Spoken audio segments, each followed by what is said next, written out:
Salam pemirsa, jumpa lagi di channel Mata Ketiga. Terima kasih untuk Anda pemirsa setia yang mengikuti dan menonton inspirasi Mata Ketiga. Mata Ketiga akan membawa Anda memandang dunia. Pada episode kali ini, Mata Ketiga akan mengupas sejenak tentang Yesus dalam perjalanan gaib Michel DeMarquet, seorang penulis buku. Tiopa 4. Penulis buku ini adalah seorang Perancis bernama Michel DeMarquet. Buku ini mencatat pengalaman gaib penulisnya Michel DeMarquet sendiri. Menurut Michel, dia dibawa ke sebuah planet yang disebut Tiopa oleh alien. Planet ini adalah planet tingkat tertinggi di alam semesta, planet tingkat 9, sementara bumi kita adalah planet dengan tingkat paling rendah. Setelah Michel ke planet Tiopa, dia baru memahami banyak tentang alam semesta, bumi, dan manusia. Dia tahu seperti apa peradaban prasejarah itu, dan apa itu siklus hidup dan mati, dan dari mana asalnya Yesus. Michel mengklaim bahwa pengalamannya ini benar-benar nyata yang dialaminya sendiri. Jika ada cerita yang sama, itu murni kebetulan. Pengalamannya berawal pada tahun 1987 silam. Saat itu Michel DeMarquet tinggal di Cairns, Australia. Dia bekerja sebagai tukang kebun di sana, setiap hari menanam pohon dan tanaman lainnya. Sebelumnya Mata Ketiga pernah membahas tentang awal perjalanan dan pengalaman Michel DeMarquet, jadi tidak akan dibahas lagi di sini. Tao mengatakan kepada Michel DeMarquet, dia dipilih karena beberapa alasan mengundang Michel ke planet Tao Tiopa. Kita sekarang berada di ruang dan waktu paralel lainnya di alam semesta. Perjalanan kita memakan waktu sekitar 20 hingga 50 tahun. Jadi saya menggunakan kunci ruang waktu untuk mengunci waktu dan ruang Anda saat ini. Dengan demikian, wujud dan fisik Anda akan tetap seperti ini saat kembali nanti. Artinya Anda hanya pergi selama 10 hari di mata orang lain. Kemudian Tao membawa Michel DeMarquet ke pesawat luar angkasanya. Menurut Michel, pesawat luar angkasa yang ditumpanginya sepenuhnya berbentuk bundar, warna abu-abu, tidak ada jendela, pintu, antena, dan tidak ada apapun, sepenuhnya berbentuk bola bundar. Pesawat luar angkasa berbentuk bundar itu berdiameter 70 meter, sebuah bola super besar. Setelah Tao dan Michel perlahan-lahan mendekati bola tersebut, tiba-tiba bola itu membuka pintu dan membawanya masuk ke sebuah ruangan yang bercahaya putih di sekelilingnya.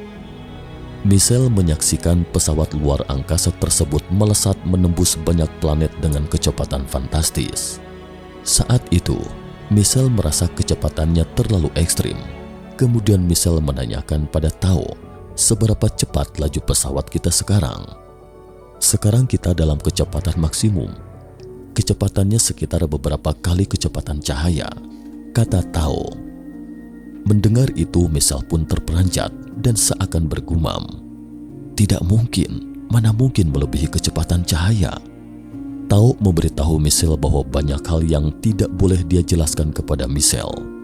Meskipun Tao akan menjelaskan banyak hal selama perjalanan itu kepada Michel, namun banyak perihal lainnya yang tidak dapat Tao jelaskan kepada Michel. Selama penerbangan mereka, pesawat luar angkasa Tao melewati sebuah planet bernama Aremo X3. Di planet ini mereka berhenti sebentar dan mengeluarkan 3 pesawat. Setelah ketiga pesawat ini tiba di planet Aremo X3, mereka mulai mengumpulkan sampel udara dan air, kemudian mengirimkan beberapa gambar dari planet itu ke kapal induk.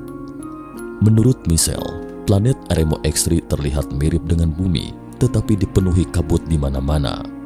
Ada kota, tetapi kota itu terlihat seperti reruntuhan. Setelah itu Michel juga melihat beberapa makhluk super besar di planet Aremo X3, seperti misalnya makhluk yang terlihat seperti kecoa dan semut sepanjang beberapa meter. Pesawat mereka terus terbang mengitari kota dan Michel melihat manusia di sana. Orang-orang ini terlihat sangat mirip dengan manusia bumi. Michel mengatakan mereka sangat mirip dengan penduduk asli di Kepulauan Pasifik, tetapi tampak jelas mereka mengidap penyakit atau cacat fisik. Tao menjelaskan kepada Michel bahwa pernah terjadi perang nuklir di Aremo X3 dan manusia yang disaksikan Michel itu adalah orang-orang yang selamat tetapi cacat. Mereka semua terkena dampak radiasi nuklir sehingga dihinggapi penyakit atau menjadi cacat. Tao menjelaskan, selama ada manusia di suatu tempat, pasti akan terjadi perang nuklir. Mengapa? Karena dalam proses perkembangan manusia, mereka akan menemukan atom, kemudian menemukan energi besar yang terkandung di dalam atom. Ketika manusia menemukan energi yang sangat besar ini, hasrat manusia pun tidak dapat lagi dikendalikan. Terutama kelas penguasa mulai menganggapnya sebagai senjata pamungkas hingga akhirnya pasti akan terjadi perang. Tao mengatakan kepada Michelle bahwa peradaban tinggi seperti planet Tiaopa ini, tugas mereka adalah terus membantu peradaban yang lebih rendah agar mereka bisa meningkatkan alam spiritual mereka, kemudian membantu mereka meningkatkannya. Lalu apa manfaatnya bagi mereka? Tahu, tidak ada manfaatnya. Tapi mereka harus melakukannya karena ini adalah hukum alam semesta. Bantuan ini harus rahasia dan tidak boleh secara langsung. Mengapa tidak boleh secara langsung? Karena jika peradaban yang lebih rendah tahu bahwa mereka akan selalu mendapat bantuan, maka mereka tidak akan lagi berusaha sendiri. Semakin rendah planet, semakin materialisasi, dan semakin kejam, semakin banyak penderitaan. Sebaliknya, semakin tinggi tingkat planet, lingkungan planet itu sendiri akan semakin baik, dan mereka yang tinggal di planet dengan tingkat yang tinggi akan semakin kuat kemampuannya. Jadi makhluk di kehidupan tingkat rendah tidak dapat bertahan hidup di planet tingkat tinggi, atau dengan kata lain, meski kita menemukan planet Tiaopa, kita juga tidak dapat hidup jika ke sana. Jadi Michelle hanya bisa bertahan sampai 10 hari di planet Tiaopa. Adapun alasan dipilihnya Michelle di market karena dia pernah mencapai tingkat yang sangat tinggi. Michelle pernah mencapai tingkat tertinggi di tingkat 7, namun turun drastis kembali ke tingkat 1. Michelle pernah terlahir kembali atau reinkarnasi sebanyak 80 kali, dan ini adalah reinkarnasinya yang ke-81. Tentu saja tidak semua dari 81 kali reinkarnasi ini selalu berada di bumi. Beberapa di antaranya ada di planet lain. Di planet Tiaopa juga manusia, hanya saja tingkat mereka jauh lebih tinggi. Selain itu, Michelle juga menanyakan sebuah pertanyaan penting, yaitu Yesus. Tao menjelaskan bahwa Yesus adalah seorang utusan yang dikirim ke bumi oleh Tiaopa sekitar 2000 tahun silam. Tapi mengapa harus mengirim utusan itu? Karena pada 2000 tahun yang lalu, kondisi bumi kebetulan berada di tingkat yang sangat kacau. Saat itu peradaban yang lebih tinggi memutuskan untuk campur tangan. Cara mereka mengintervensi adalah mengirim seorang utusan. Utusan ini berasal dari planet tingkat 8. Rohnya kemudian ditanamkan ke dalam tubuh Maria. Maria kemudian melahirkan Yesus. Mereka bermaksud menggunakan roh ini untuk menyampaikannya kepada manusia bumi agar tidak mengajar hal-hal yang bersifat materi, tidak boleh berperang, tetapi meningkatkan jiwa dan raga.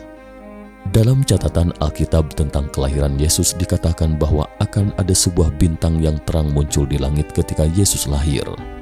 Bintang ini kemudian dinamakan bintang Bethlehem. Tanda kelahiran Yesus sebenarnya adalah kedatangan juru selamat, sehingga diyakini bahwa Yesus adalah juru selamat. Namun bintang Bethlehem ini sebenarnya bukanlah bintang, tetapi pesawat luar angkasa yang dikirim dari Tiaopa. Mereka telah memberikan pertanda pada Musa, memberitahu bahwa nanti akan lahir seorang juru selamat. Akan ada bintang di langit saat dia lahir. Jadi ketika mereka menanamkan roh tingkat 8 ke dalam tubuh Maria, pesawat luar angkasa Tiaopa mulai berkedip agar manusia di bumi tahu bahwa seorang juru selamat telah lahir. Setelah Yesus lahir hingga berusia 12 tahun, ia telah menunjukkan sebagai seorang anak yang sangat cerdas, tetapi tidak memiliki kekuatan gaib apapun. Apa sebabnya? Karena dia lahir di bumi, jadi dia tidak punya kekuatan apapun. Ingatannya telah dihapus.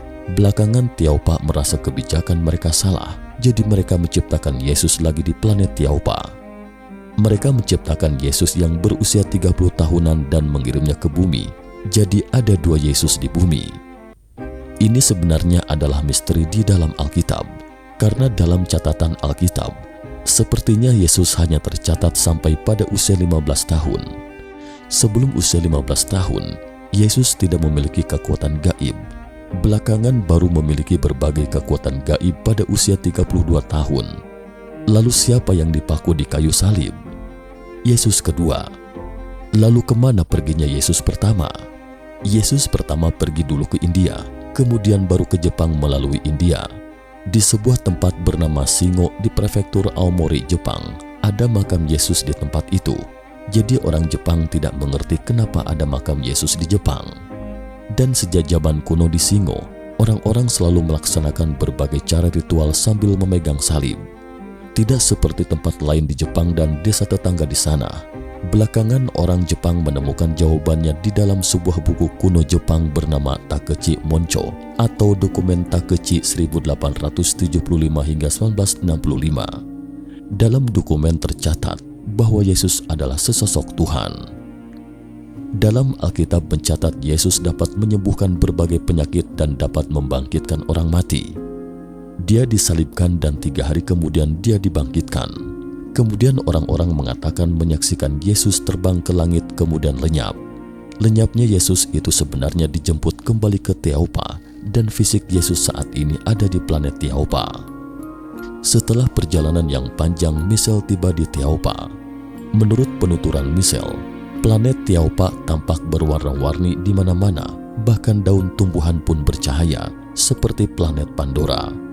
Michelle juga sempat makan makanan di planet Tiaopa. Menurutnya makanan itu tidak terlalu enak, semacam makanan berwarna biru kehijau-hijauan. Dia tidak tahu apa itu, tetapi Michelle sangat yakin makanan itu sangat bergizi, karena dia tidak merasa lapar selama beberapa hari setelah makan beberapa suap. Tujuan dibawanya Michelle di market ke Tiaopa agar dia bisa menyaksikan langsung semua yang disaksikannya, kemudian mengabarkan kepada manusia di bumi bahwa kita sebenarnya memiliki masa depan yang cerah. Selama dapat meningkatkan kekuatan spiritual sampai suatu hari nanti dapat menuju ke Tiaopa. Michelle di market pindah ke Vietnam setelah mengalami kejadian itu. Michelle memutuskan menetap di Vietnam dalam perjalanan hidup terakhirnya. Mengapa dia memilih tinggal di Vietnam? Karena menurutnya, Vietnam mungkin satu-satunya tempat di bumi yang belum dieksploitasi. Dia bisa menikmati kehidupan yang alami di sana. Dan dia merasa dapat meningkatkan alam spiritualnya di sana hingga akhir hayatnya nanti. Dalam sebuah wawancara, Michelle di market mengatakan, "Apa yang saya ceritakan ini dipastikan orang-orang tidak akan percaya. Ibaratnya saya seperti seekor ikan. Suatu hari tiba-tiba saya melompat keluar dari air dan melihat banyak rumah dan mobil di sekitar. Kemudian saya kembali ke laut bersama ikan lainnya dan menceritakan, saya melihat banyak mobil di sana. Anda pasti tidak akan percaya. Bahkan saya sendiri juga tidak habis mengerti. Saya hanya menuliskan apa yang saya lihat." Michelle di market meninggal pada tahun 2018 di usia 87 tahun. Nah, pemirsa setia Mata Ketiga, di atas adalah keseluruhan dari perjalanan dan pengalaman Michelle di market. Demikian ulasan Mata Ketiga episode kali ini. Nantikan episode Mata Ketiga menarik selanjutnya. Jika Anda menyukai video ini, jangan lupa klik like, subscribe, dan share. Jangan lupa kunjungi selalu channel Mata Ketiga untuk mengetahui informasi tentang peristiwa misterius lainnya. Jika Anda punya usul dan pendapat, silakan tinggalkan komentar. Terima kasih dan sampai jumpa lagi di episode berikutnya. Salam.